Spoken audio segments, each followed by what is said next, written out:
জামাতে ইসলামের এবং তাদের যে জোটের যে প্রার্থী তার গাড়ি দেখা গেছে বিভিন্ন কেন্দ্রের সামনে। তো আমাদের বিভিন্ন নগরকান্দা সাঁওতালি উপজেলার বিভিন্ন কেন্দ্র থেকে কমপ্লেন পেয়েছে, আমি কর্তৃপক্ষেরা পেয়েছে, তারা বিভিন্ন জায়গায় ঢোকার চেষ্টা করেছে এবং একই ব্যাপার যে টাকাও ছড়ানোর চেষ্টা করেছে। তো এই যে কেন্দ্র দখলের ভোট থেকে তো আমরা বেরিয়ে আসতে চাচ্ছি, সেই জায়গাটায় আমি বলবো আমার দেশবাসীকে, আমার ভোটারদেরকে, নগরকান্দা আপামর জনতাকে, যে তারা যেন সঠিক সিদ্ধান্ত নেয়। যারা ভোট চুরি করে আল্লাহ খোদার নাম নিয়ে, তাদেরকে ভোট দিয়ে দেশের ধ্বংস ছাড়ার কিছু হবে না।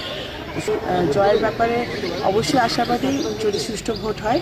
আমি নির্বাচন কমিশনকে অনুরোধ করব, আবারও জোর দাবি জানাবো, প্রশাসনকে আবারও অনুরোধ করবো যে তারা যেন আজকে সারাদিন যাতে আমাদের নগরকান্দা সাধারণ ভোটাররা সুষ্ঠুভাবে ভোট দিতে পারে সেটা যেন তারা নিশ্চিত করে, নির্ভয় যেন তারা ভোট দিতে পারে। কারণ গতকালকে যা হয়েছে সেটা একেবারে গণতন্ত্রের জন্য শুভকর।